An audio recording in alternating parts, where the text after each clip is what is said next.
de notre saison de webinaire Fédération professionnelle des drones civils. Donc ce soir, nous serons toujours dans le fil conducteur qui nous anime depuis janvier, c'est-à-dire l'adaptation du système français à la nouvelle réglementation européenne, et donc les impacts et les implications que cette nouvelle réglementation. Ce soir, nous allons plus particulièrement nous occuper de la partie constructeur, et c'est dans ce cadre que j'ai le plaisir et l'honneur d'introduire Anne-Marie, qui va être notre présentatrice ce soir de ce sujet. Alors Anne-Marie, elle est très très bien placée pour le faire, puisque déjà d'une, elle est la présidente de Pilgrim, donc qui est une société constructeur de drones.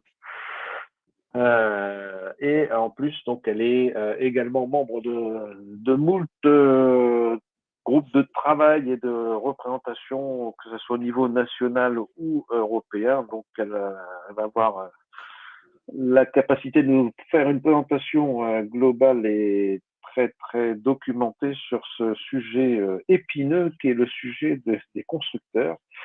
Et elle sera assistée, je crois, ce soir par Philippe Boyadjis, qui pourra l'appuyer en cas de difficulté sur la réglementation européenne et peut-être sur la vision également qu'on en aura depuis la petite lorgnette de Jeddah, donc cette association européenne à laquelle la Fédération professionnelle du drone civil a adhéré depuis maintenant, donc a créé également en partie des membres fondateurs depuis fin janvier, je crois. Anne-Marie, sans plus attendre, je vais te céder la parole pour engager le vif du sujet et puis attaquer sur le sujet donc de l'impact de la nouvelle réglementation européenne pour les constructeurs français. À toi la parole, Anne-Marie. Merci bien. Impeccable. Merci, Patrice. Alors, j'espère que mon écran apparaît correctement pour vous. N'hésitez pas à me dire. Vous êtes bien plein écran? Ouais, c'est OK pour moi. Super. Du coup, comme je suis en mode présentateur, vous avez disparu. En fait. Je vais faire accès à la fenêtre de Teams, mais c'est pas très grave. De Meet, pardon. Donc, bonsoir tout le monde. Donc, Anne-Marie Haute, mon entreprise, elle s'appelle Pilgrim Technologies. Comme on vous l'a dit dans la petite présentation, effectivement, on est constructeur de drones et également de robots. Sur une niche, on travaille essentiellement pour l'inspection industrielle technique. Donc, on a des machines qui sont orientées pour aller travailler dans des espaces contraints. Donc du coup ce soir le sujet c'était vraiment quel impact la nouvelle européenne va avoir sur le monde des constructeurs.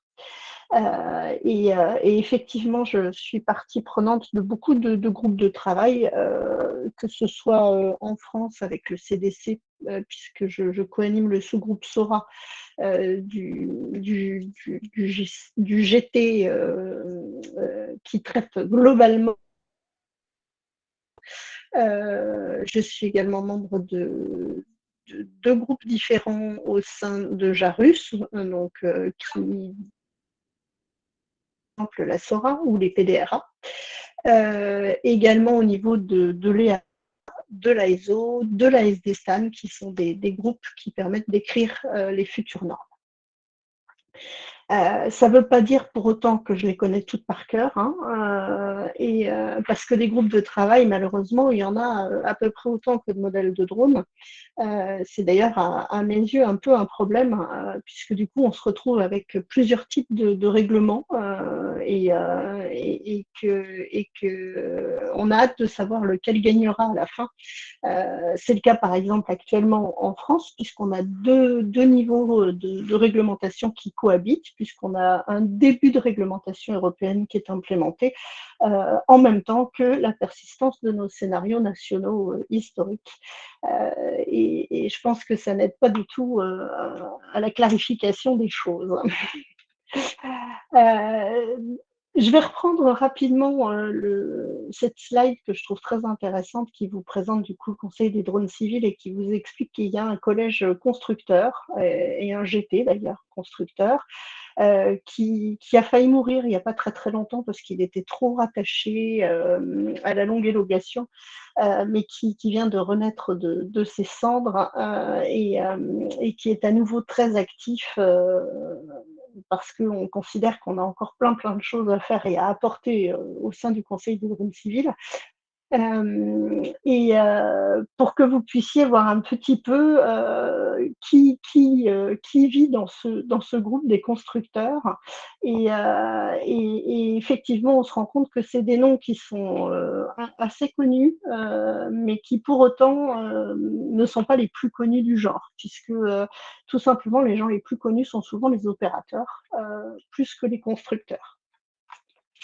Donc dans ces catégories, dans cette catégorie de constructeurs, donc là j'ai repris juste le petit extrait de la slide d'avant. Pour moi, il y a déjà dans ce groupe-là, il y a plusieurs catégories et sous-catégories, à commencer par les avionneurs, donc qui ont des contraintes qui sont assez différentes des nôtres, mais également une cible qui est assez différente des nôtres. Ça va être le cas d'Airbus, Dassault, Safran, Thales, par exemple, qui, eux, ont pour objectif la très longue élongation ou alors le transport de masse. Donc, grosso modo, eux, rien ne les intéresse en dessous de 250 kg de machines ou des systèmes qui vont répondre à des dalles nautiques habitées. Donc, on n'est pas du tout sur les mêmes problématiques qu'eux quand on est soit des fabricants de sous-parties, soit des PME. En fait, on ne dépend pas non plus des mêmes sources de financement et les contraintes réglementaires ne s'appliquent pas à nous tout à fait de la même façon qu'à eux, tout simplement parce que nous n'avons pas de bureau dédié pour répondre à toute cette partie documentaire. Ensuite, il y a également les fabricants de sous-parties de drones qui sont très très importants en France. Il y a beaucoup de choses qui s'intègrent sur un drone et qui nécessitent d'avoir des entreprises spécialisées, indépendantes. Donc là, j'en ai cité quelques-uns qui soit font des payloads, c'est le cas de Merio ou d'Inpixel qui fabriquent des caméras, des systèmes d'alimentation comme Elister, et après des solutions soit de contrôleurs ou de cartes électroniques durcies, soit de logiciels, ce qui va être le cas d'Aéromapper, Ionos, ASD ou Internest par exemple. Et tous ces gens-là vont également être impactés par les nouvelles réglementations liées aux constructeurs, sans pour autant en être.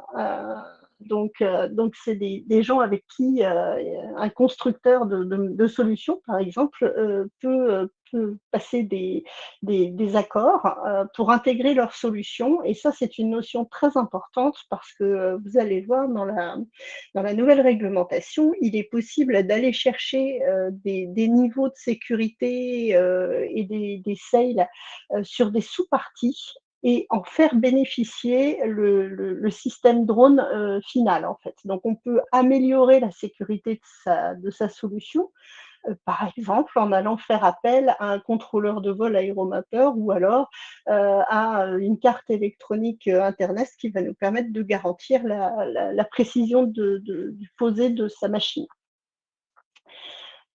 Et enfin, du coup, on retrouve un lot de fabricants français qui sont plus du type PME ou ETI, puisque ECA est plus proche de l'ETI que de la PME, je pense. Delair est un peu à la limite aussi. Les autres sont plus petits, Boreal, Airaccess, Atexis, voilà, tout ça, toutes ces entreprises que vous connaissez, qui elles, sont les premières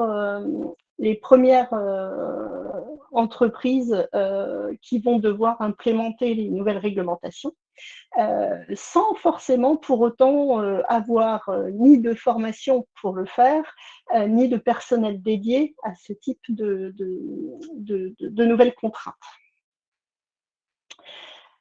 La croissance de la filière côté opérateur, tout le monde la connaît. Elle elle est assez intéressante, elle est en constante progression, avec même des moments avec de grandes accélérations. Par contre, c'est un marché qui est en trompe-l'œil côté fabricant, tout simplement parce que la majorité d'entre vous est équipée avec des drones étrangers. Et non pas des drones made in France.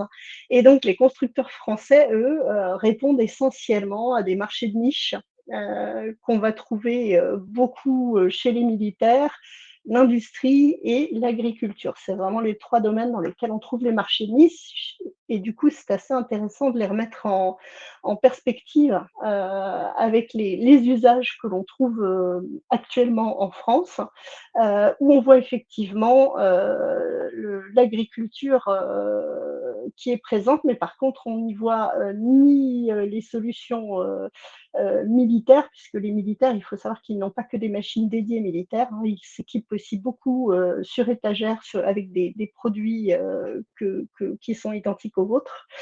Donc, on peut considérer que ça va être le rayon sécurité publique. Et enfin, on voit arriver de nouveaux domaines, on va dire, qui sont la livraison et le transport, qui pour l'instant existent peu, et qui pourraient être parmi les niches visées par les constructeurs, mais essentiellement par les très grands et les très gros constructeurs dont je citais les noms au début, du type Airbus, Dassault, Thales, Safran et autres. Tout simplement parce que quand il est question de transport de charge ou de livraison de fret, dès qu'on dépasse 25 kilos, on rentre dans des catégories de drones qui seront plutôt au-delà du spécifique, plutôt dans le certified.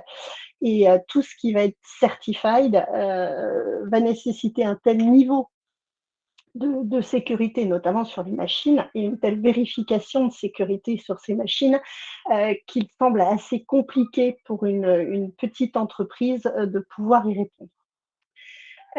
Du coup, Philippe, si tu as une toute petite présentation de prévue pour la présenter et introduire cette nouvelle réglementation européenne et que tu veux prendre la main, je te propose de le faire, ou sinon juste la présenter rapidement sur la base de cette slide.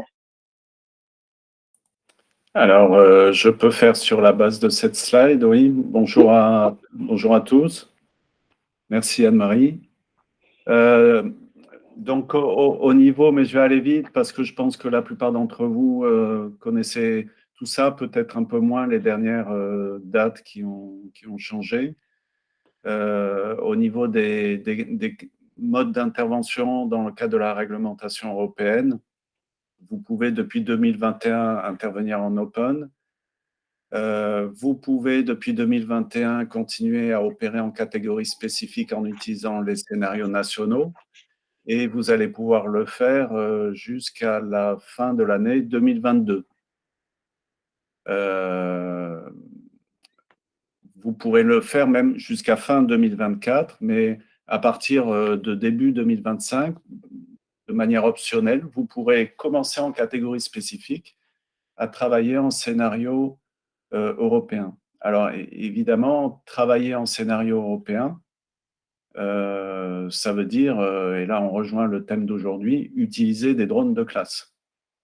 Et c'est pour cette raison d'ailleurs que la mise en application des scénarios qui étaient prévus 2 ans plus tôt au départ a été décalée 2 ou 3 fois. Et actuellement, j'espère qu'on en est à l'utilisation possible et à l'adoption possible des scénarios européens à partir de 2024 en option et 2026 de manière obligatoire. Concernant l'open, petite remarque aussi, parce que parfois il y a des confusions là-dessus.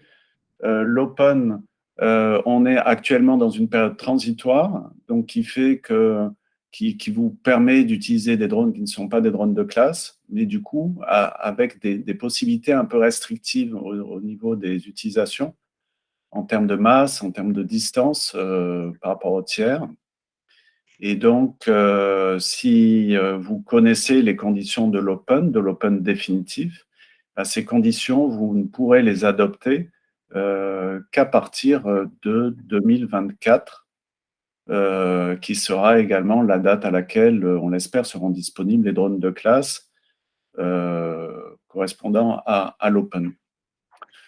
Voilà pour ces premiers éléments. Bon, le Certified, j'en parlais il n'y a pas longtemps à la DGAC qui me disait qu'on est sur des processus, c'est un peu ce que disait Anne-Marie, beaucoup plus longs, puisque les appareils devront être certifiés, mais étant donné les applications qui représenteront des risques beaucoup plus importants, puisque on aura la possibilité de transport de personnes, transport de marchandises dangereuses, donc forcément, toutes les caractéristiques sécurité seront beaucoup plus fines et donc beaucoup plus de temps pour la mise en place de la réglementation précise et des drones qui permettront d'évoluer en catégorie certified. Voilà pour les éléments essentiels concernant le cadre, on va dire, réglementaire. Anne-Marie, je te laisse. Donc du coup, toutes ces classes, elles vont être décrites en fait dans la future norme, alors dans les futures normes, puisqu'en fait il y a plein de sous-paquets, mais grosso modo c'est la EN 4709 qui est en cours de fabrication par le groupe ASD Stan, donc sous la houlette du Sénélec, qui est l'organisme qui certifie la normalisation aérienne en Europe, et sous mandat européen, bien sûr. En ce qui concerne l'Open, sous mandat qui est en cours de finition de rédaction pour les catégories C5 et C6, et sous un mandat qui, pour l'instant, n'est pas encore rédigé pour les catégories certified. Mais grosso modo, on se doute qu'on va plutôt se rapprocher de l'aviation traditionnelle habitée pour cette catégorie-là. Donc, je pense que les travaux sont un petit peu moins urgents que pour cette fameuse catégorie C5 et C6 qui nous intéressent tous beaucoup. Concrètement, au quotidien, les opérateurs travailleront essentiellement avec du haut open, donc les catégories les plus élevées en open et les catégories C5 et C6, et c'est pour ça que ce sont majoritairement ces catégories-là qui nous intéressent. Dans ces deux catégories-là, justement, donc open et spécifique, on a deux traitements qui sont un petit peu différents. L'open, toutes les drones et les catégories, les classes de drones seront soumises donc au respect des normes hein, qui vont être éditées, mais pas que. Elles vont également être soumises à ce qu'on appelle un passage devant un notified body, donc un bureau vérificateur, ce qui ne sera pas forcément le cas pour les catégories C5 et C6, qui est plutôt une bonne nouvelle, mais on considère que dans les catégories C5 et C6, on va avoir des machines qui seront un peu plus particulières, moins grande série, et donc c'est pour ça qu'on ne sera pas obligé de passer devant un bureau vérificateur pour avoir le droit d'opérer avec ces drones-là. Par contre, en contrepartie, les niveaux d'exigence de sécurité sur les drones C5 et C6 seront plus élevés que sur le haut de l'Open, avec des catégories qui peuvent presque poser problème et qui commencent déjà à poser problème parce qu'on se rend compte qu'il va y avoir des exigences pour lesquelles il n'y a actuellement pas de solution dans le commerce.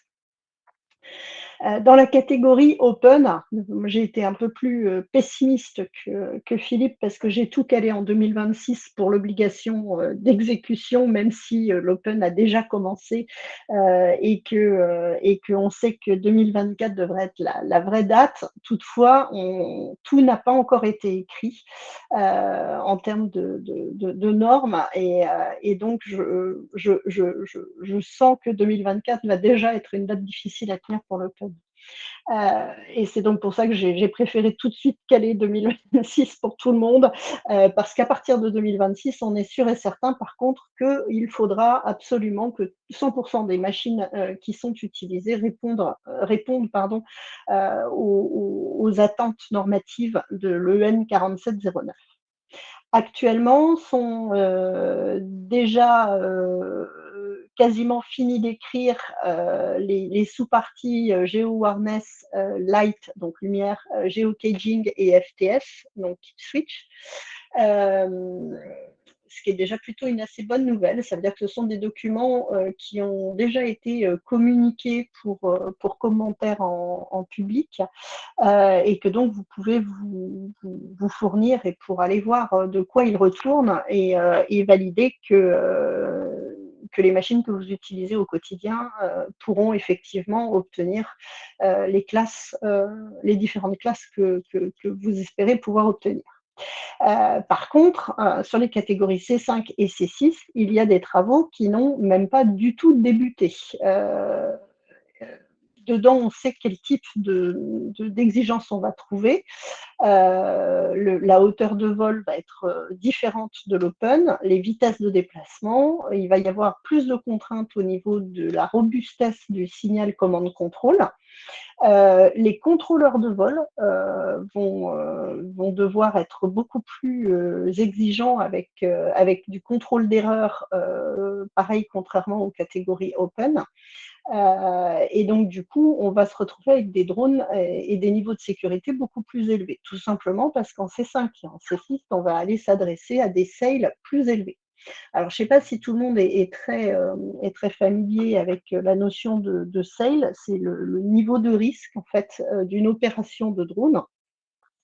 Et comme vous le savez peut-être, dans une SORA, on va utiliser plusieurs notions, c'est-à-dire le risque sol et le risque air.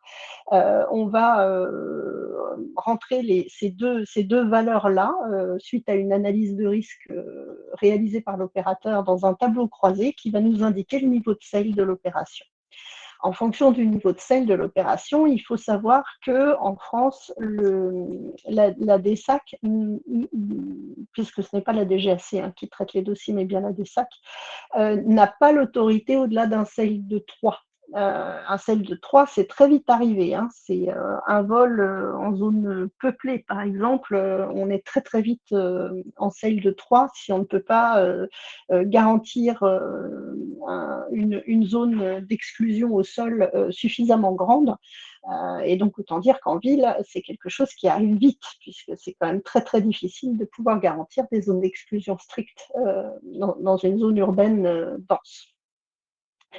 Donc ça veut dire que très très rapidement, en fait, la plupart des vols peuvent basculer au-delà du sale 3. Et dans ces cas-là, la moins bonne nouvelle, c'est que ce n'est plus la DSAC qui a la compétence pour s'occuper du dossier, mais les ASA.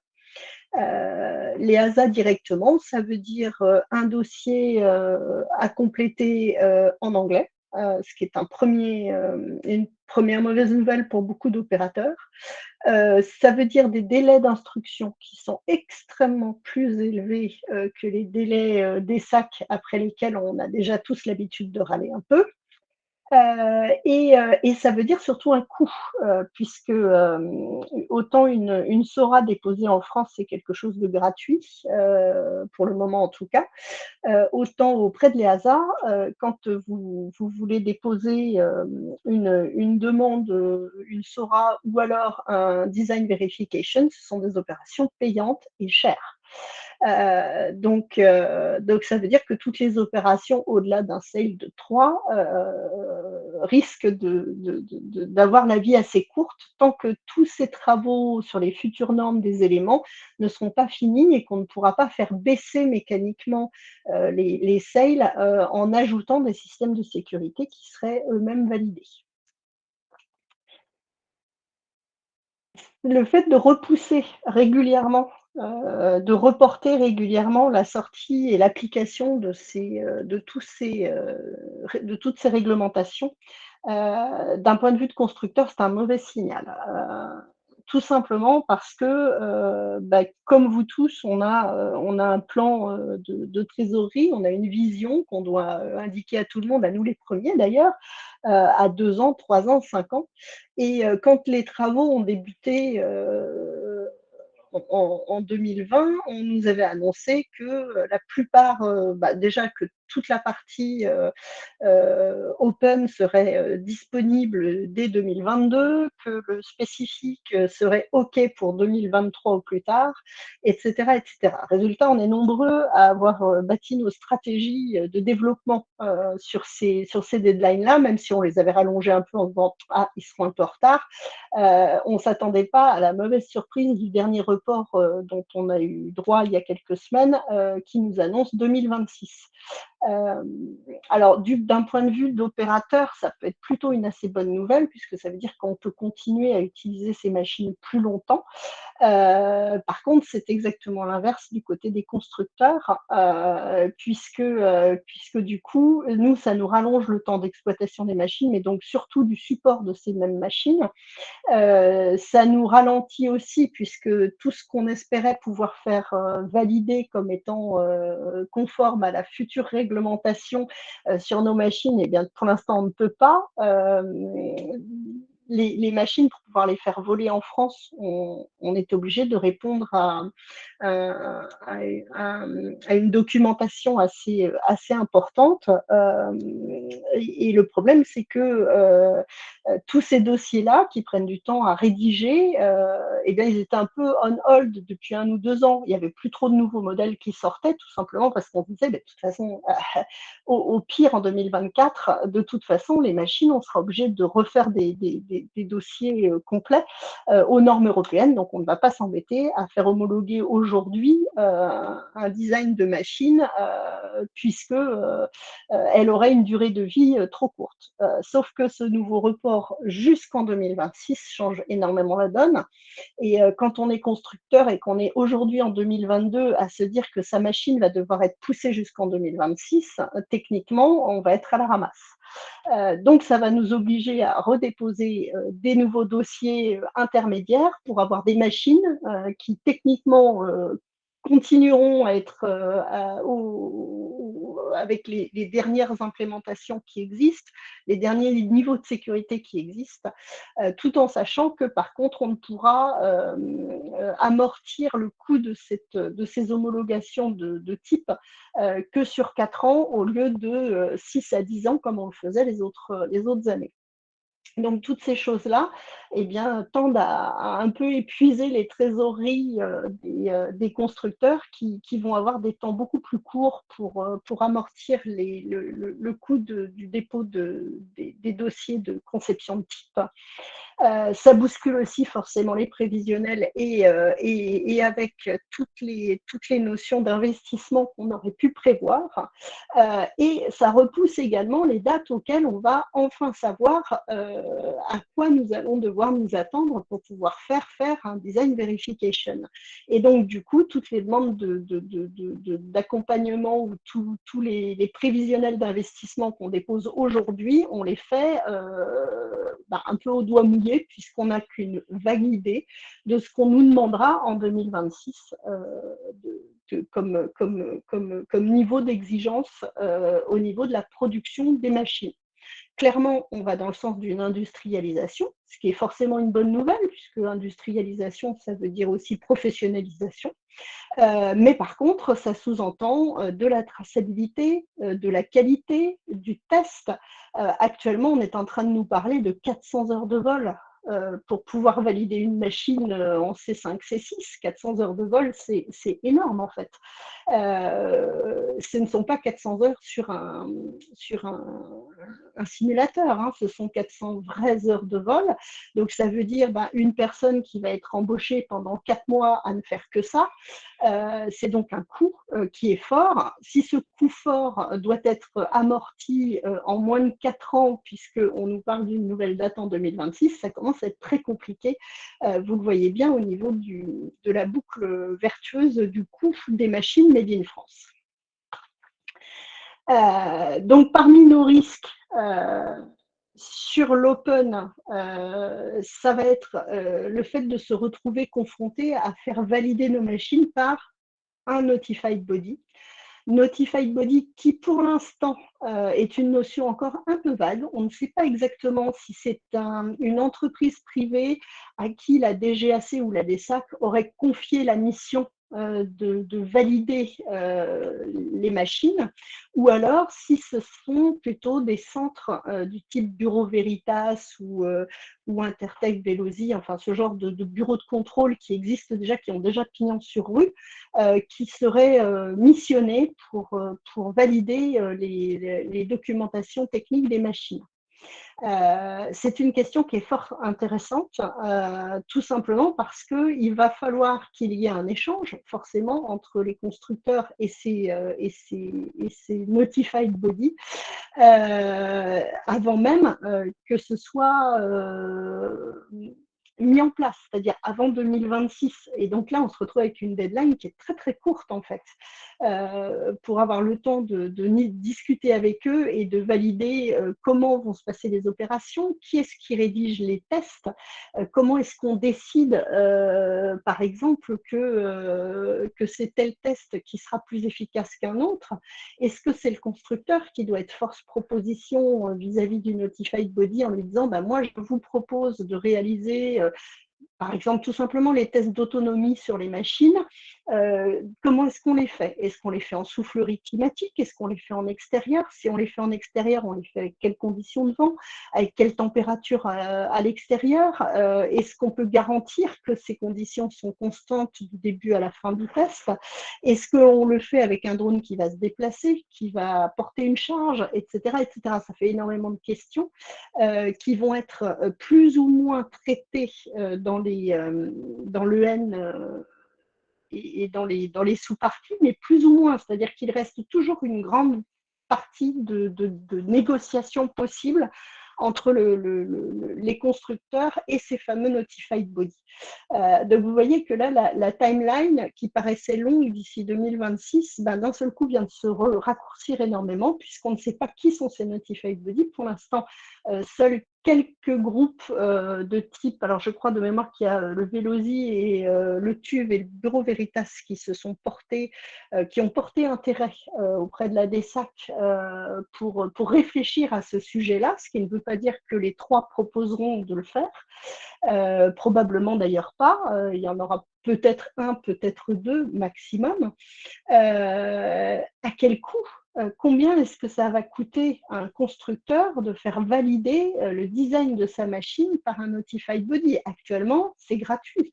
La DGAC nous accorde les attestations de conception de type et instruise les dossiers gratuitement.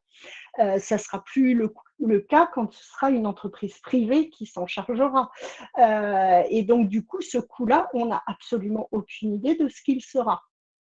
On peut juste essayer de l'estimer entre 10 et 30 000 euros par machine selon la complexité de la machine. Mais du coup, c'est un coût qui va s'ajouter en fait au prix de la machine.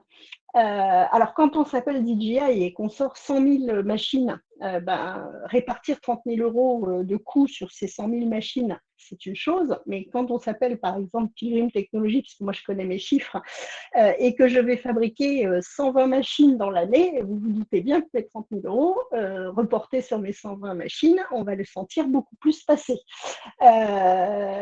Donc ça aura forcément un impact sur le prix des machines made in France, beaucoup plus visible en tout cas que sur les machines qui seront fabriquées en très grande série, notamment en Asie ou aux États-Unis. Donc ça, c'est pour l'open. Pour le spécifique, la situation n'est pas moins critique dans le sens où on ne dépendra donc pas d'un notified body. Ça pourrait paraître être une bonne nouvelle. Par contre, on va dépendre d'un design verification directement auprès de l'EASA. Et là, en fait, c'est une moins bonne nouvelle.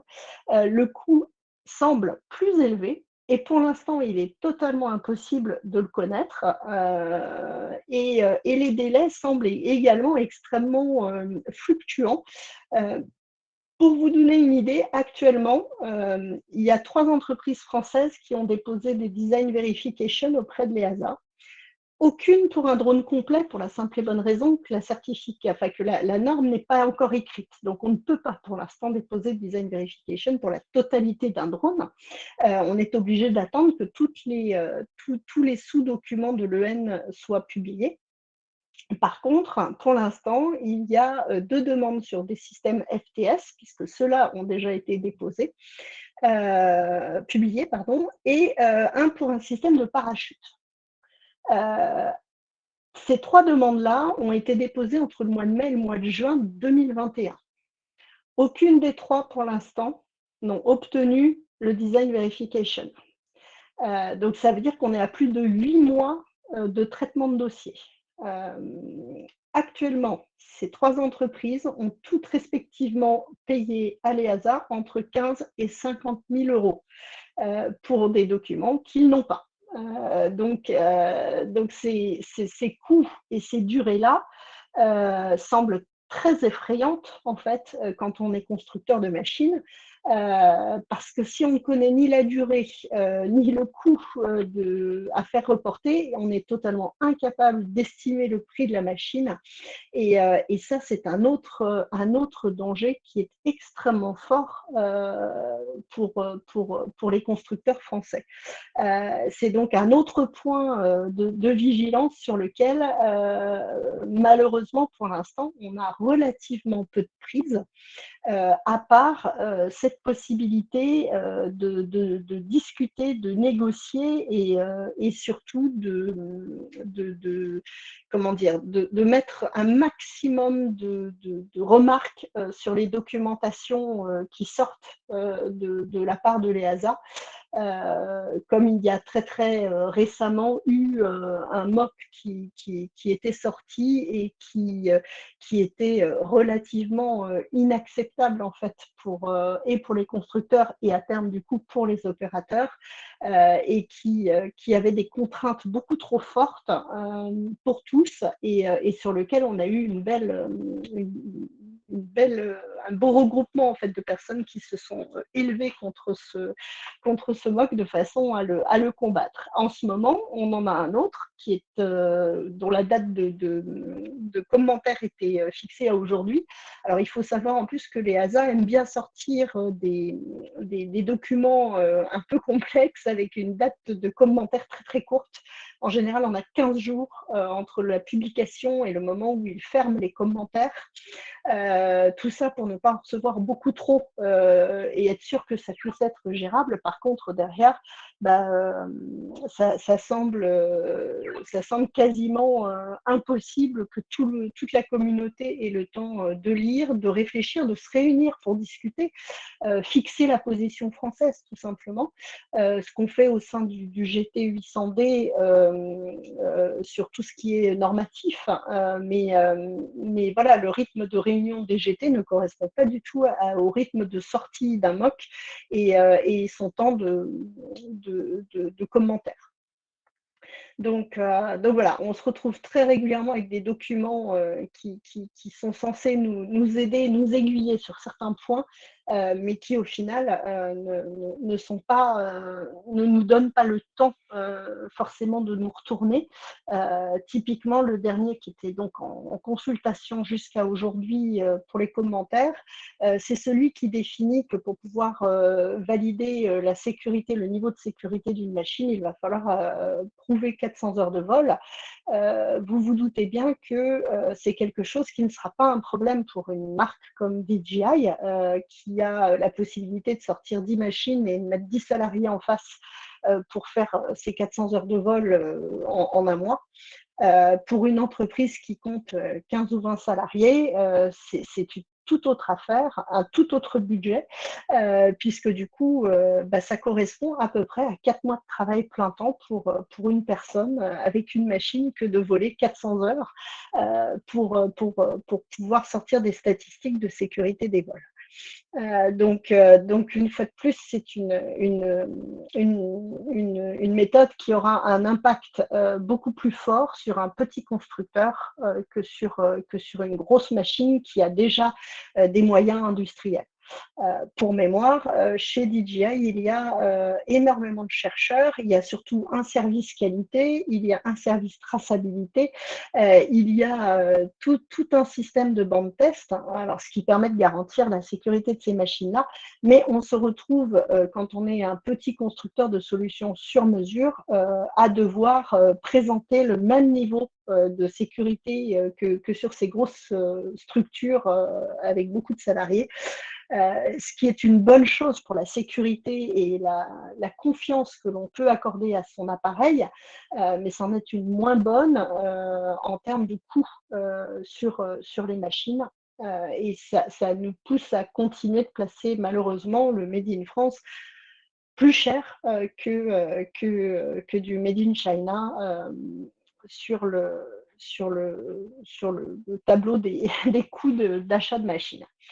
La bonne nouvelle, par contre, c'est que quand on s'adresse à du Made in France, on peut s'attendre à des machines déjà plus adaptées peut-être à certaines pratiques, puisqu'elles seront probablement moins de grandes séries et plus spécifiquement orientées vers un métier ou une application.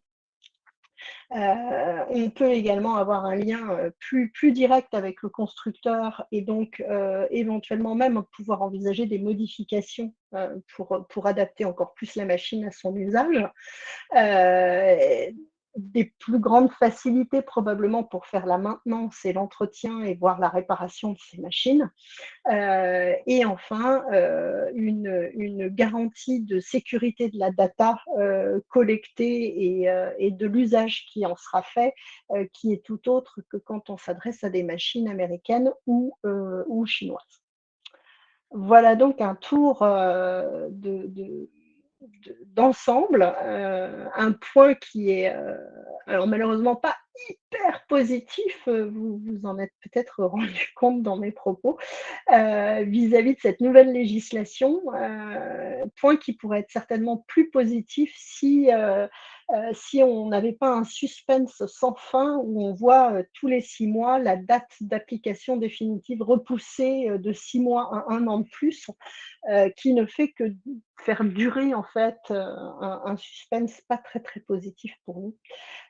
Donc voilà, grosso modo, le tour de présentation que je pourrais faire de l'état des constructeurs actuellement en France.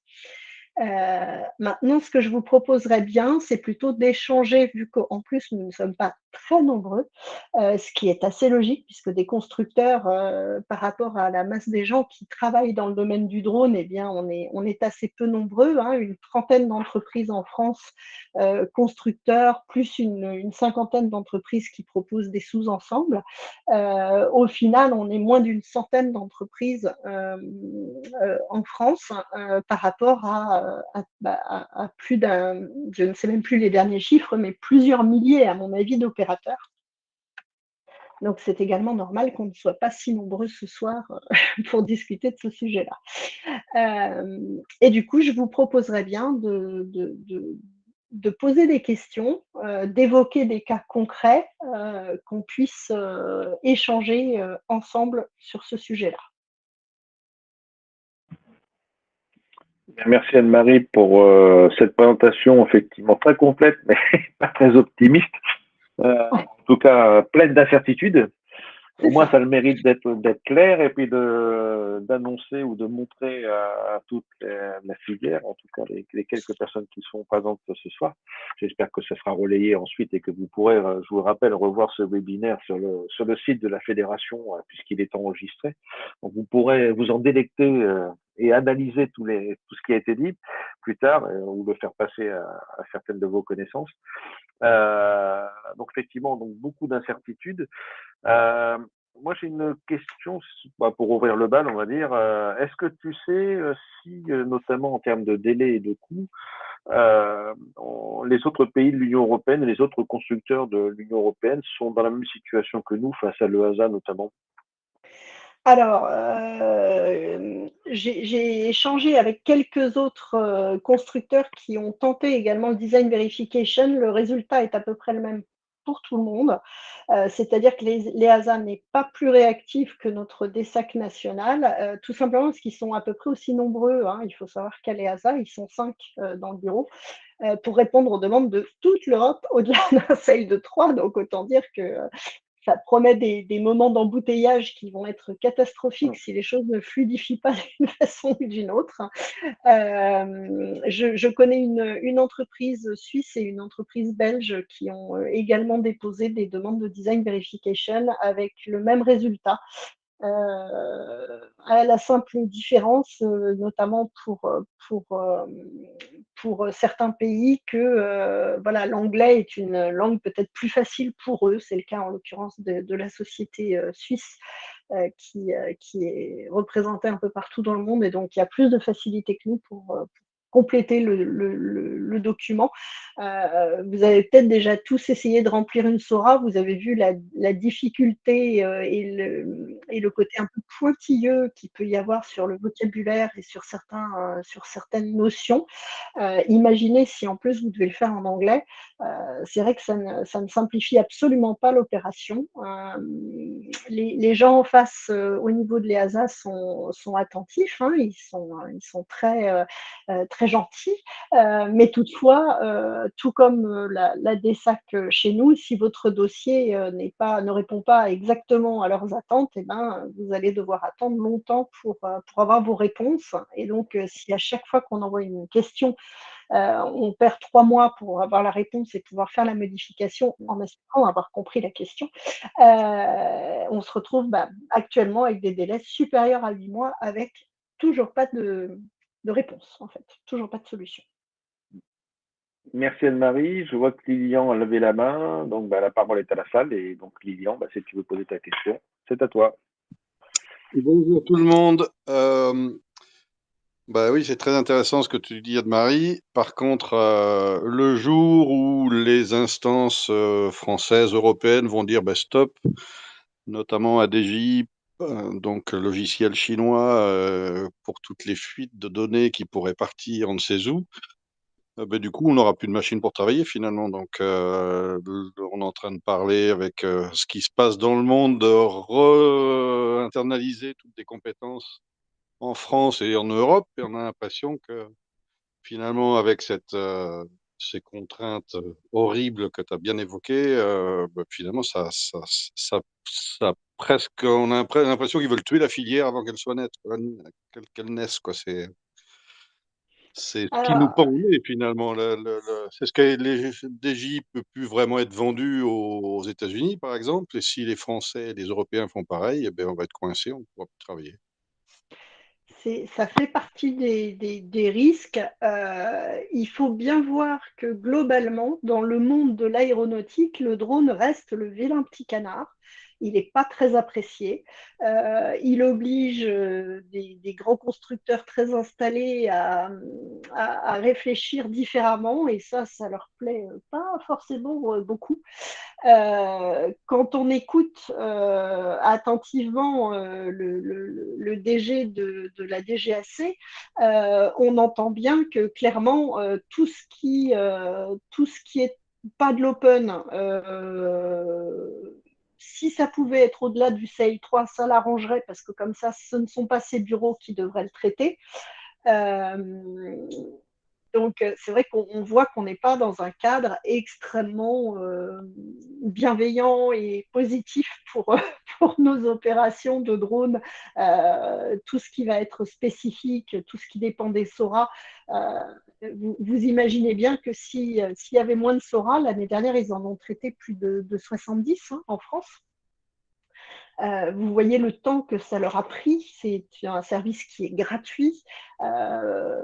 C'est pour ça que je disais pour le moment, parce que j'imagine bien qu'ils vont commencer à vite se rendre compte que ce n'est pas une très bonne idée de les laisser gratuits. Il faut savoir que c'est déjà d'une SORA, c'est déjà payant un peu partout ailleurs. Il n'y a que chez nous que c'est toujours gratuit. De mémoire, en Belgique, c'est 5 000 € pour une SORA. Et donc, du coup, forcément, ça alourdit aussi la rentabilité. Ça plombe le ROI des opérations, forcément. Et ça pousse également à en poser moins, tout simplement, à en demander moins. Et pour l'instant, c'est quelque chose qui n'est pas pratiqué chez nous, mais je pense que ça pourrait ne pas trop tarder à arriver. Et de toute façon, clairement, pour tous ceux qui ont rempli récemment des SORA, vous avez dû vous rendre compte, notamment pour ceux qui ont fait des renouvellements de SORA. Moi, je sais que j'ai fait 4 renouvellements de SORA au cours des 2 derniers mois. Et j'ai découvert avec un peu d'effroi que des SORA qui m'avaient été accordés il y a 1 an, voilà, alors après des échanges, hein, ce n'est pas des choses qui se tiennent facilement, mais en 2-3 mois, on était capable d'en obtenir une. Et bien aujourd'hui, on nous les retoque sur le fond, sur la forme, dans tous les sens, tout ce qui est possible de retoquer. On nous demande des calculs de densité de population qui sont complètement improbables à obtenir. Quand vous opérez sur 20 km², vous n'allez pas aller toquer à la porte des gens pour savoir à quelle heure ils sortent de chez eux. Vous allez vouloir vous référer à des cartes du style les cartes voilà, qui sont de l'INSEE qui sont à notre disposition, mais ça c'est retoqué aussi par la DESAC actuellement. Donc voilà, on se retrouve devant une situation qui se tend, qui devient de plus en plus difficile, de plus en plus complexe. Et du point de vue de la DESAC, en tout cas, tout ce qui peut être repoussé vers l'EASA va l'être systématiquement. Donc c'est pour ça aussi qu'ils retoquent beaucoup sur les SORA les moindres petites difficultés, de façon à ce qu'on bascule sur un seuil plus complexe et qu'on soit obligé d'aller s'adresser directement à l'EASA plutôt qu'à eux. Et donc voilà, c'est une situation qui est franchement difficilement tenable dans le temps. En plus, là, on vient quand même de nous annoncer que cette situation difficilement tenable dans le temps, elle va perdurer jusqu'au moins en 2026. Et qu'en 2026, elle sera remplacée par quelque chose dont on ne sait pas encore exactement ce que ce sera. Donc, autant dire qu'effectivement, ça va être très compliqué. On va rentrer dans une phase, à mon avis, de turbulence qui va obliger à se serrer au maximum les coudes. Il n'y a pas que les États-Unis qui ferment leurs portes à DJI. Progressivement, les grandes entreprises ferment également cette porte de plus en plus souvent. C'est le cas, par exemple, de tout ce qui va être nucléaire chez EDF,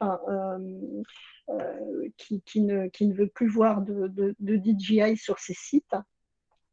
Ça va être de plus en plus le cas chez Total, ça va être voilà, donc de plus en plus on a des entreprises qui ferment les portes à ces machines sur étagère et dans le même temps, et ben, les portes elles s'ouvrent pas beaucoup plus pour les autres machines pour qu'on puisse les faire voler. Donc c'est vrai que c'est une situation qui va devenir tendue aussi assez rapidement pour les opérateurs qui vont avoir du mal à trouver des machines pour réaliser leur travail. J'espère que ça a répondu à ta question. Oh, mais je crois qu'il n'y a pas de réponse. Vraiment, c'est là que c'est dramatique, quoi. Merci Anne-Marie. Donc, est-ce que certains d'entre vous ont d'autres questions? N'hésitez pas. Alors, même si je sais que ce n'est pas hyper positif ce que je dis, mais je pense qu'il est hyper important d'être conscient de la situation. Et là, finalement, tu parles même pas du marquage CE, si ça fait partie? Alors, tout ce qui est open, tout ça, c'est le marquage CE, en fait. Hein. Le design verification, il n'y a pas de marquage CE sur les catégories C5, C6. Enfin, c'est un design verification, en fait, le marquage CE, C5, C6. Mais tout ce qui est labellisation de classe de l'open, c'est du marquage CE.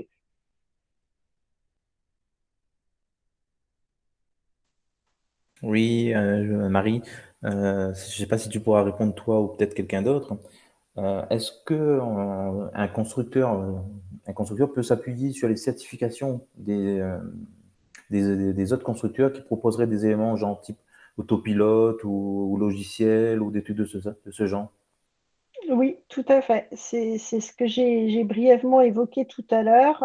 C'est que quand vous intégrez des équipements, qui, eux, ont un certain niveau de sécurité, un certain niveau de sale, eh bien, vous allez pouvoir influencer le sale global de votre machine. Par contre, attention, ajouter un élément qui a un sale très très fort, un sale 4 par exemple, ne va pas vous permettre pour autant de réaliser des vols en sale 4 avec le drone.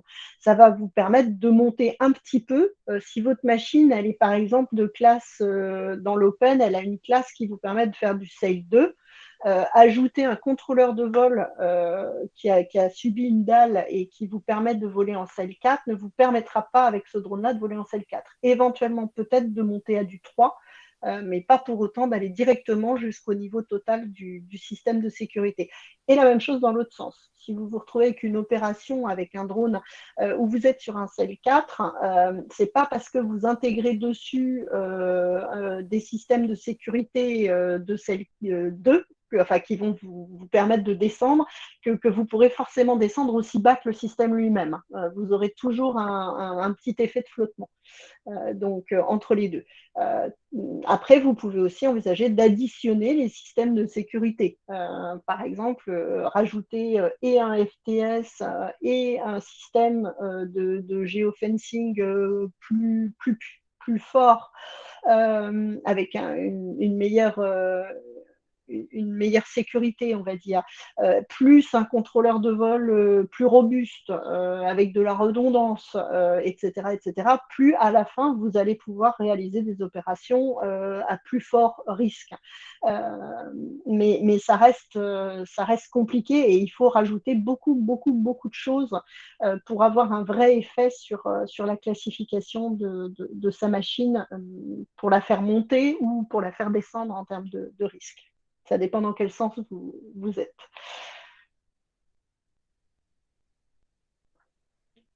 Ça a répondu tout à fait. Merci à toi. Pas de souci. Alors après, pour savoir que pour l'instant, c'est les fameux sous-ensembles qui sont en cours de design verification auprès de l'EASA, mais pour l'instant, il n'y en a pas non plus sur le marché.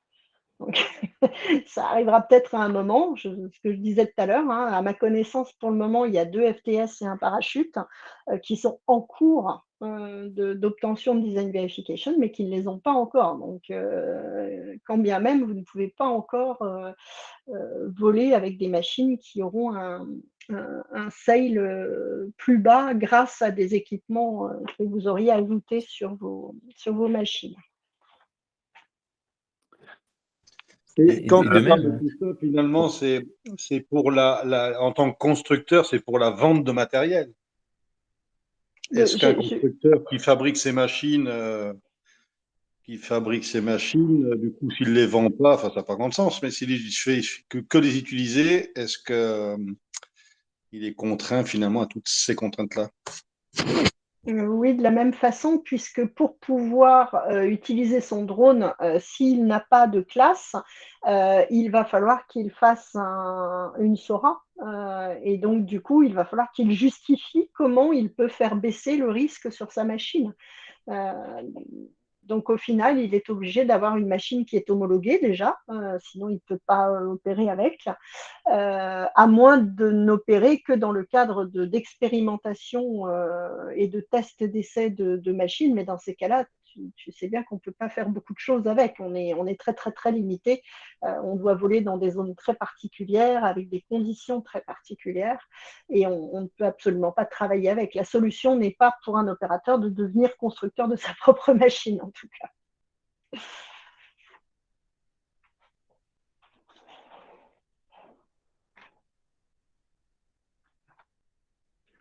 Je crois qu'il y avait une deuxième personne qui posait une question en même temps. Anne-Marie, Philippe, est-ce que tu peux faire appel en tant que constructeur à un notified body d'un autre pays? Alors ça, c'est prévu dans la réglementation, qu'effectivement, le notified body n'est pas forcément celui du pays où tu notifies, dans le sens où justement, c'est l'avantage d'être en Europe normalement. Et je dis bien normalement parce qu'actuellement, aucun notified body n'a été validé par qui que ce soit en fait. Et le notified body est validé. le Notified Body est validé par l'autorité de Eh sécurité ben, aérienne nationale. oui, voilà, ça c'est encore un peu flou parce que un notified body, en fait, normalement, ne travaille que pour valider des drones open. Et le drone open, normalement, c'est bien la DSAC qui doit pouvoir avoir puisqu'on est sur des seuils inférieurs à 3, et donc ce sont bien les FAA locaux qui ont cette capacité de valider. Donc c'est bien aux équivalents de nos DSAC, hein, donc les autres groupes dans les autres pays. Alors après, ils ont tous des noms différents.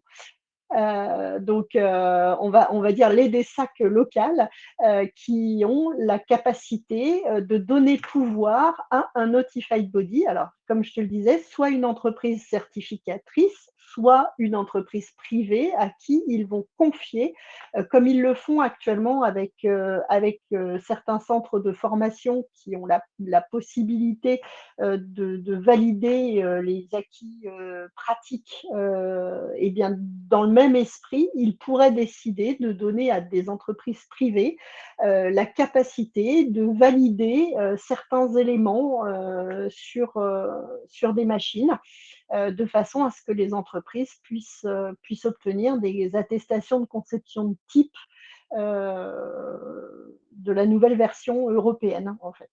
Ces attestations de conception de type, elles n'existent pas encore, on ne sait même pas comment ça s'appellera. Pour l'instant, on sait que ça s'appelle des marquages de classe sur l'Open. Ça ne pourra pas s'appeler pareil sur le C5 et le C6 puisque ce ne sera pas des classes. Donc, les drones sont prévus pour être très très différents en fait en C5 et C6 et c'est pour ça qu'ils sont partis sur une idée non pas de classe mais plutôt quelque chose de plus souple où on fait appel à un notified body qui va vérifier des niveaux de sécurité, éléments constitutifs du drone par élément constitutif du drone. Pourtant, au niveau du nom, tu parles de drones de classe C5 et C6, et C5 et C6, ça veut dire classe 5 et classe 6. Donc, Oui, mais au sein même de la classe 5 et classe 6, ce sont des classes qui sont beaucoup plus floues qu'elles ne le sont dans l'open, en fait. C'est ça que j'essaye d'expliquer. Ce sont des classes où ils ne voulaient absolument pas brider la créativité, on va dire, des entreprises. Et donc, on est sur des notions beaucoup plus ouvertes que dans l'open. Dans l'open, il y a très peu de créativité possible, en fait, sur les machines open. Par contre, tu peux avoir envisagé de faire valider un racer pour voler en ville, par exemple, mais dans ces cas-là, tu seras en C5 ou en C6. d'accord. Très bien. Et sinon, moi, j'ai comment dire, une sensibilité un peu plus positive sur cet environnement, parce que cet environnement, il est normatif, aussi bien au niveau des opérations que des drones eux-mêmes. Et donc, ça va nous permettre, alors il y a cette période douloureuse au niveau trésorerie et sur différents sujets actuellement, étant donné les reports. Mais je pense à l'issue de tout ça, on aura des modes opératoires qui seront les mêmes dans tous les pays européens. Les constructeurs, ils auront un marché réellement européen parce qu'une fois qu'ils auront obtenu leur agrément pour leur machine, bah, ce sera un agrément reconnu pour tous les pays européens. Ce sera un agrément qui, je pense, aura une reconnaissance internationale, donc peut-être qu'il facilitera la vente des drones fabriqués aussi en dehors de l'Europe. Donc voilà, moi je serais un peu moins négatif et je pense que la démarche dans laquelle on se trouve, elle nous permet de construire aussi un avenir qui va peut-être rendre notre industrie et nos prestations dans le domaine du drone plus normées, plus homogènes et plus visibles.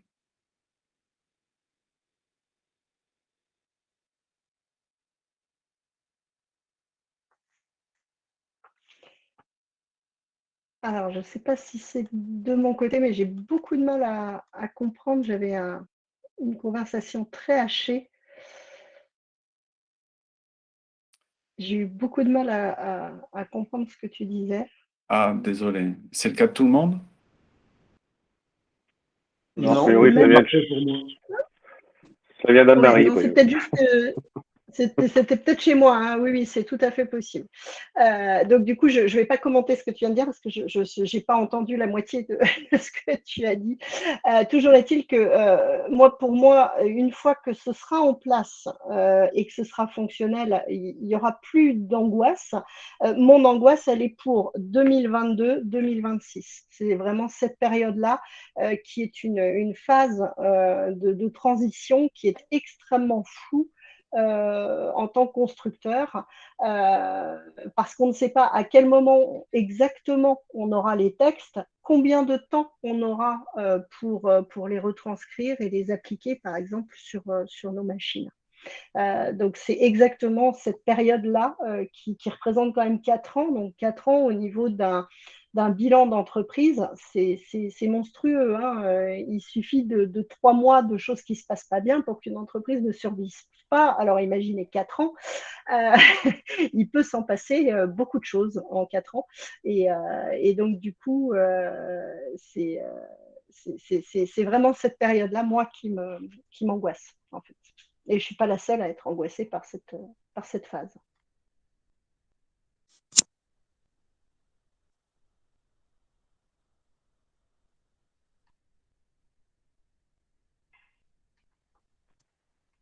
Lilian, tu voulais ajouter quelque chose?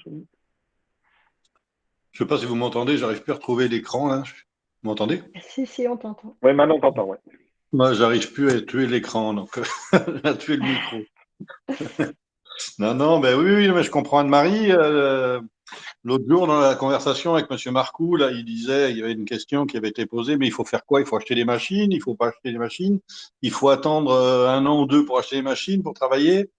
Ça rejoint ce qu'on dit là, quoi. C'est que tous les opérateurs, les petits notamment, et qui veulent dépenser 30 ou 40 000 dans une machine, aujourd'hui, ils savent même pas quoi faire, quoi.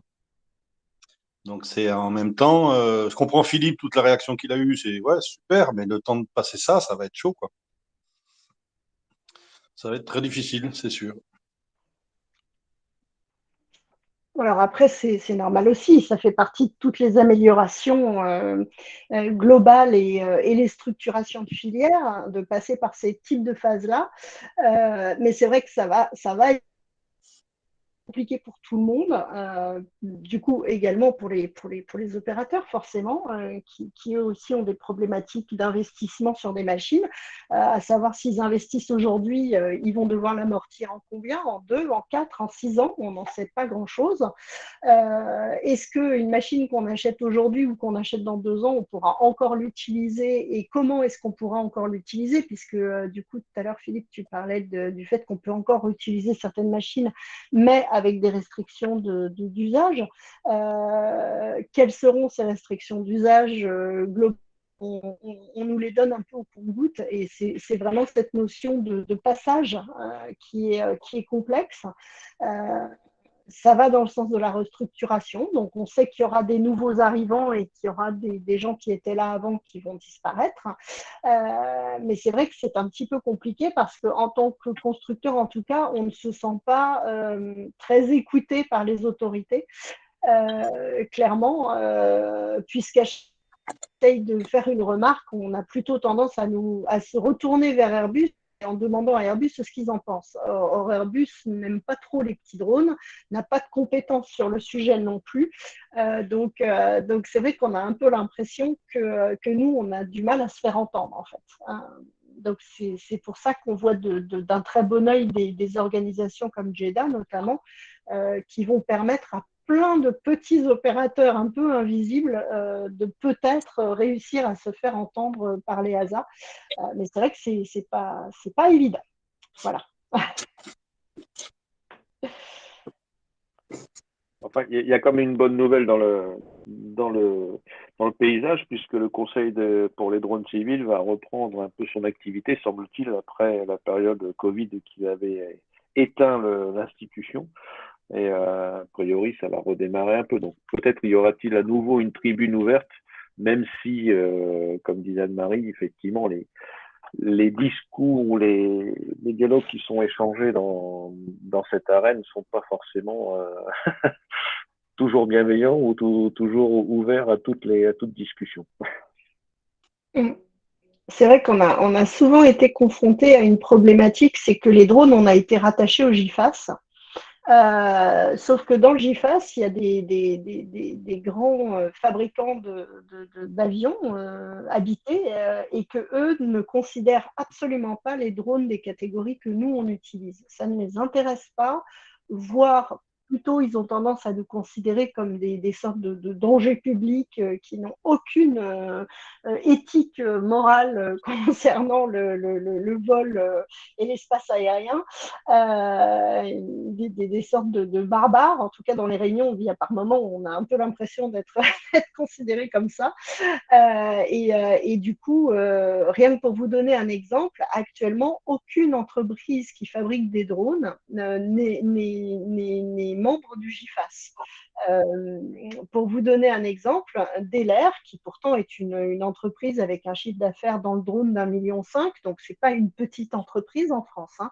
Ils ont près de 200 salariés, ils fabriquent des machines, ils en fabriquent même pas mal, pour des applications duales, donc on peut pas dire que ce soit une quantité négligeable. Et pourtant, depuis 2012, ils demandent à adhérer au GIFAS et depuis 2012, on repousse systématiquement leur dossier.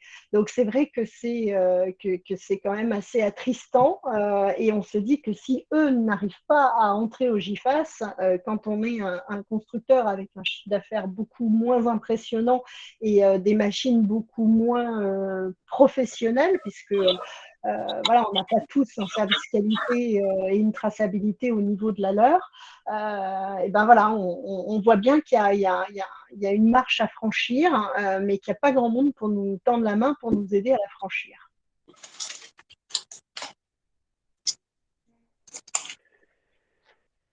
Très bien. Y a-t-il d'autres réactions dans la salle?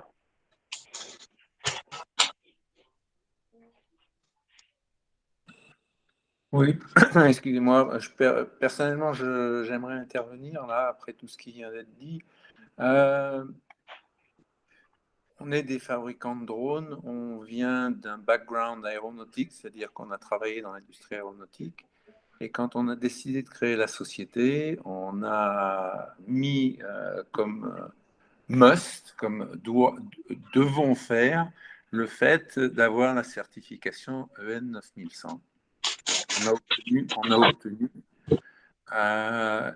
Et je pense qu'il y a un peu un mélange, quand je vous entends tous, là, moi je suis loin, hein, je suis sur l'île de la Réunion, je ne suis pas en France, donc je n'ai pas l'occasion de vous rencontrer, de discuter de tous ces sujets, malheureusement. J'ai l'impression que l'approche, comme je le perçois, hein, je ne vous connais pas, donc c'est ce que je perçois, l'approche n'est pas suffisamment professionnelle aéronautique.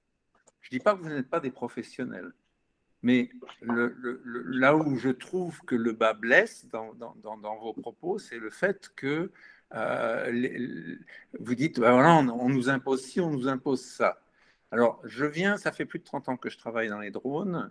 Je travaillais dans le milieu dual, militaire, mais aussi civil. Et depuis le début que je travaille dans le milieu des drones, j'ai toujours dit, il y aura un jour où il faudra certifier les drones, qu'ils soient petits ou qu'ils soient gros. Il y aura un jour où il faudra que les gens qui fabriquent des drones, même s'ils sont petits, ils aient à minima un service qualité digne de ce nom, un suivi de leurs produits, qu'ils aient toutes ces choses-là. Et c'est ce qui est en train de se mettre en place. Alors, c'est peut-être mal présenté, c'est peut-être mal mis en place. Disons que les gens ont tendance un petit peu à bousculer parce qu'ils viennent d'en haut, ils estiment que c'est eux qui ont raison. C'est un peu l'impression que j'avais quand on a commencé à travailler avec la DGAC/DSAC. Je n'ai pas encore travaillé avec l'EASA. On verra, puisqu'il va falloir qu'on fasse une demande auprès de l'EASA pour avoir une autorisation de voler. Voilà, c'est ça que je voulais dire. Et je pense que il y a peut-être une introspection à faire, c'est-à-dire regarder à l'intérieur et de se dire, bah oui, mais si on veut faire quelque chose dans le domaine aéronautique, il va falloir quand même qu'on ait un minimum de sérieuxité aéronautique. Voilà. Tout à fait. Alors, je me suis peut-être pas super bien exprimée aussi. Ce que je critique, on est d'accord, c'est pas la finalité, hein. Je suis bien d'accord sur le fait que de la certification ne pourra faire qu'avancer nos machines. C'est ce que j'ai essayé d'exprimer en expliquant que l'objectif de ces certifications, c'est d'amener de la confiance et de la sécurité sur nos machines, et ça, c'est bien. De nous professionnaliser, ça c'est bien. Ce que je reproche énormément, c'est la méthode qui non seulement est assez mal faite, puisqu'il y a au final assez peu d'écoute en fait sur nos retours. Il faut savoir que dans les workgroups qui travaillent sur la mise en place des EN, il y a très très peu de constructeurs. En tout et pour tout, sur les 6 groupes dans lesquels je suis, nous sommes constructeurs. Donc, autant dire que ce n'est pas une représentativité qui soit exceptionnelle. Et je pense que c'est un problème. Et la deuxième chose que je regrette fortement, voire que je critique, c'est le fait que cette mise en place soit continuellement repoussée, c'est-à-dire tous les ans. Ça fait 3 ans qu'on nous la repousse d'1 an tous les ans. Et c'est cette phase qui s'allonge, au milieu de laquelle on ne sait pas sur quel pied danser, qui va être mortifère pour les fabricants de drones. Alors, je vais me permettre de vous répondre. Vous avez raison dans ce que vous dites, mais d'un autre côté, une certification EN 9100, c'est un process qui prend au moins 3 ans. C'est un très gros investissement. Pour nous, ça nous a coûté environ 350 000 € sur 3 ans. On a obtenu la certification et on va renouveler notre certification puisque c'est valable pour 3 ans. Il faut renouveler tous les 3 ans. Il y a des audits tous les ans au début. Et, donc, on a eu tous nos audits, on a toujours bien passé. Et là, à partir de demain, on a le deuxième audit pour avoir notre renouvellement de certification EN 9100.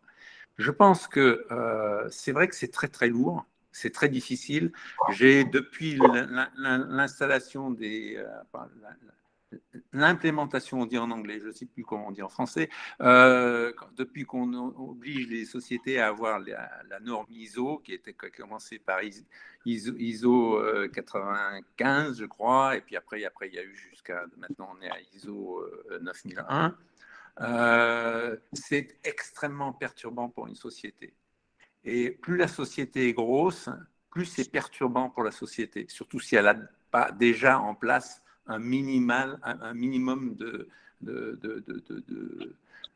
contrôle et de service qualité, des choses comme ça. Mais ça, c'est un choix que les constructeurs doivent faire. Ce qui me chagrine dans l'approche de l'EASA, c'est qu'on ne dise pas ouvertement, si vous voulez certifier un appareil, il va falloir que vous répondiez de la même façon que si vous étiez un constructeur d'avion. Alors, constructeur d'avion, on ne fabrique pas des Airbus, mais déjà, il y a des normes pour les avions d'aviation légère, ULM. C'est déjà un premier niveau de sécurité, un premier niveau de normes. Après, il y a le niveau des avions de club, quoi, c'est-à-dire les 4 places, 6 places et des choses comme ça. Nos avions, même les tout petits, on se sert de la CS23 comme base pour faire tous nos calculs de résistance des matériaux, de résistance dans les turbulences, ou des choses comme ça. Et je pense que l'impression que j'ai quand j'entends les gens parler en France, c'est marrant, c'est plus en France qu'ailleurs. Je connais bien les pays scandinaves, je connais bien l'Amérique du Nord, je connais bien d'autres pays aussi. Les gens en France sont extrêmement frileux. Ils ont peur de vouloir aborder une norme. Une norme, il n'y a rien de secret, c'est du travail, c'est sûr, mais on n'est pas plus con que les autres et on doit arriver à savoir appliquer une norme. Et ce que je reproche à l'EASA ainsi qu'à la DGAC, des SAC, c'est de ne pas avoir dit ouvertement du début, dire, voilà, ce qu'on va vous demander à plus ou moins longue échéance, c'est de faire ça. Et puis après, l'autre gros problème, et vous avez tout à fait raison, madame, c'est de dire qu'on repousse continuellement les dates, parce que nous, on s'était calé avec un programme qui se calait sur les dates initiales. Et on s'est dit, quand on aura la certification, on sera un petit peu avantagé, on aura déjà nos billes en place. Et puis, c'est en train d'être repoussé continuellement. Donc, nous, c'est le problème contraire, c'est qu'on a fait un très gros investissement qui est encore loin de nous rapporter ce qu'il devrait nous rapporter. Donc, vous voyez, ça marche dans les deux sens. Oui, oui, tout à fait. Alors là, on est bien d'accord. Ça dessert tout autant les entreprises qui attendaient que ça sorte pour faire quelque chose que celles qui ont essayé d'anticiper. Dans les deux cas, ça plonge tout le monde dans le doute et ça crée des difficultés sur les investissements, sur tous les plans qu'on avait échafaudés pour la suite. Ça complexifie absolument tout. Donc, et tout en restant complètement flou. Je suis bien d'accord que j'aurais préféré que d'emblée, on nous annonce le N9100 sur le spécifique et le certified, par exemple, parce que sur le certified, très clairement, je ne vois pas ce qu'ils vont pouvoir faire de différent de la 9100. Toutefois, pour l'instant, on nous dit bien, ah non, non, ce ne sera pas le N9100, ce sera quelque chose de différent. Donc, du coup, on ne peut même pas commencer à travailler en se disant, bah, c'est simple, c'est la 9100, elle existe, on la connaît, on y travaille. Même ça, ce n'est pas possible parce que vous ne savez pas quelles seront les différences et quel impact ces différences pourraient avoir sur vos machines. On s'est retrouvé avec quelques surprises, pas dans le sens bonne surprise, sur l'open dans certaines classes et sur le spécifique où si on lit bien les textes, on va vous demander des systèmes de detect and avoid ou de geofencing avec des niveaux de robustesse qui n'existent pas dans le commerce. Donc voilà, on est complètement dans le flou. Voilà. Et c'est bien ça que je reproche à cette situation qui est vouée à durer, parce que 2026, c'est dans très très longtemps à l'échelle d'une entreprise. Ouais. Je voudrais juste pointer du doigt une chose, c'est que EN 9100, ça n'est pas une norme qui va vous permettre qui va certifier un avion. Ça n'a rien à voir avec Non, ça. c'est le système de management. EN 9100, ça met en place des systèmes de contrôle, des systèmes de suivi, des systèmes de qualité, toutes ces choses-là. Après, la certification, c'est quelque chose de complètement indépendant. Toutefois, a priori, le N9100 ne permettra pas d'encadrer la fabrication des drones sur tout. Alors, je ne sais plus ce qui bloquait le plus, mais de mémoire, c'était l'aspect cyber. Alors, moi, je ne suis pas dans ce groupe de travail-là, hein, j'ai juste des retours. L'aspect comment, excusez-moi, l'aspect comment cybersécurité. Ah oui, bah mais c'est normal. Le N9100 n'adresse pas ça. C'est exactement la même chose que la certification. Le N9100 ne dit absolument pas comment il faut fabriquer un avion. Hein. Non, non, tout à fait. Toutefois, elle ne dit pas non plus comment on peut garantir l'aspect sécurité cyber sur une machine. Et du coup, c'est ce qui fait qu'elle ne peut pas être appliquée sur du certified. C'est pour ça que N9100 ne certifiera jamais. Le EN9100, avoir un EN9100, ça garantit à tout le monde, et en particulier à l'EASA, quand ils vont faire des certifications, ou ils vont faire des certifications de type sur certains avions, ils vont dire, vous avez un EN9100, on n'a pas besoin de vérifier que vous avez un service qualité, on n'a pas besoin de vérifier que vous avez un suivi, que vous faites ceci avec vos clients, avec vos sous-traitants et toutes ces choses-là. Par contre, ils vont demander un dossier sur l'avion, c'est-à-dire avec les dossiers de calcul, les notes, les justificatifs, les tests statiques, les tests en vol et toutes ces choses-là. Voilà. Très bien, merci pour ces interventions. Il est 20h, donc je crois que nous arrivons au bout de ce webinaire. En tout cas, je voulais vous remercier tous de vos interventions très intéressantes, très techniques, mais uniquement pour les opérateurs. Ça devient un peu compliqué, mais c'est très très intéressant parce qu'effectivement, on est confronté à des difficultés, en tout cas une obligation sans doute de devoir s'adapter pour l'ensemble de la filière, hein, comme disait François tout à l'heure. Effectivement, il va falloir aller vers plus comment dire, de qualité et de sécurité. Ça va dans le bon sens, puisque la sécurité des vols, comme ça doit être l'objectif ultime, on va dire, qui doit sous-tendre toute notre activité, comme dans l'aéronautique. Et d'ailleurs, je pense que nous sommes partie intégrante de l'aéronautique, même si certains ne veulent pas encore l'entendre complètement, mais ça c'est normal, c'est les précarés de chacun. En tout cas, merci à tous de votre intervention. Merci Anne-Marie pour cette présentation complète et très très intéressante. Il ne me reste plus qu'à vous donner rendez-vous le mois prochain pour un webinaire sur la formation des télépilotes, toute la filière, toute la partie formation de la filière. Ça risque d'être très intéressant aussi. Merci encore à tous, une bonne soirée et à très bientôt. Merci à